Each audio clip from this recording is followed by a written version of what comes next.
भारत एक कृषि प्रधान देश है, लेकिन किसान आज भी खाली हाथ हैं।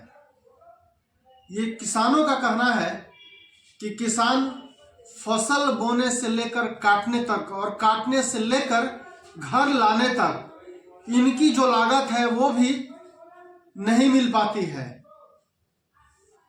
और अधिकारी, नेता, सांसद, विधायकों का जो वृद्धि है, जो बीते 20 साल में देखे या 50 साल में देखे, उनकी जो वृद्धि है वेतन की, वो काफी ज्यादा है। लेकिन किसान कृषि प्रधान देश होते हुए भी, किसान का देश होते हुए भी, किसान अपने हक की लड़ाई लड़ते हैं और उनको वाजिब हक मिलता भी नहीं है।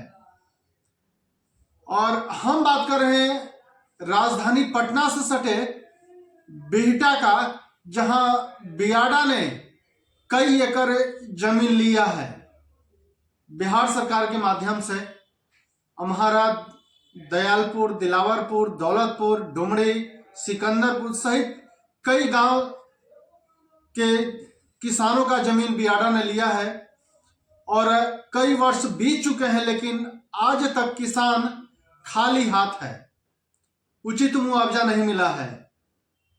एक समय तो लग रहा था कि किसान को अब उचित मुआवजा मिलेगा। किसान के नेता स्वर्गीय त्र्यंबक राज का असामयिक निधन हो गया। उनके वजह से यह जो आंदोलन था ठंडे बस्ते में चला गया था। लेकिन आज फिर किसानों ने स्वामी सहजानंद सरस्वती आश्रम में एक बैठक आयोजित की, जिसमें निर्णय लिया गया है कि आगामी वर्ष में ये लोग फिर आंदोलन को धार देंगे, तीव्र बनाएंगे, गति देंगे आंदोलन को और अपना रौद्र रूप दिखाएंगे कि किसान हक की लड़ाई लड़ता है तो कैसे लड़ता है और कैसे अपना अधिकार लेता है। यह दुर्भाग्य है हमारे देश का कि किसानों को अपने हक की लड़ाई लड़ने के लिए लाठी डंडों का माला पहनाया जाता है किसानों का, और संशोधन करते हैं नेता और आईएएस अधिकारी। हम बात करें, कहीं न कहीं सांसद और अधिकारी भी किसान के बेटा रहे हैं या होंगे भी और हैं भी। आज भी हमारे देश में सांसद और विधायक और अधिकारी भी, लेकिन फिर भी जानते हुए भी ऐसी क्या अड़चने हैं जो चाह कर भी नहीं कर पा रहे हैं। लेकिन किसान अब आर पार की मूड में है।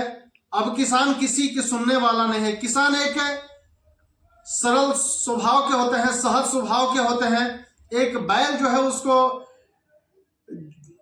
जोतने के लिए कह दिया जाता है तो एक दिशा में वो चलता है। उसी तरह से किसान अब अपना रूप ले चुके हैं और अपनी निर्णय ले चुके हैं। और हम वो किसान जो है, मेगा औद्योगिक प्रभावित किसान, वो 1/1/2014 का कृषि दर से सरकार से मुआवजा कर रहे हैं, लेकिन सरकार इनकी बातों को अनसुना कर रहा है।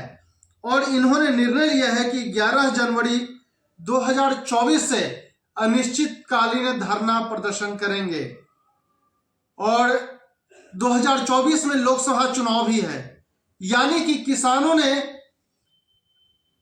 एक मगही में कहते हैं या ठेठ में कहते हैं कि हमने, किसानों ने मुरेठा बांध लिया है या कमर कस लिया है। तो किसानों ने अब पूरी तरह से कमर कस ली है और अब आर पार के मूड में है। अब देखना होगा कि किसान जीतती है या सरकार जीतती है।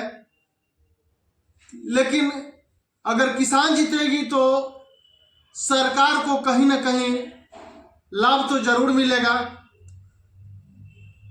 पार्टी को जरूर लाभ मिलेगा। लेकिन अब देखना है कि बिहार सरकार किसानों पर मर्सी करती है या केंद्र सरकार मर्सी करती है। जब त्र्यंबक राज थे तो उनसे मिलने के लिए पाटलिपुत्र सांसद गए भी थे और उन्होंने आश्वासन भी दिया था, भरोसा भी दिया था कि हम किसानों की हक की बात शीतकालीन सत्र में करेंगे, लेकिन सांसद महोदय ने किसानों की बात नहीं की और किसान अब आंदोलन की ओर रुख कर रहे हैं। धन्यवाद। मैं दीपक, आई भारत न्यूज से।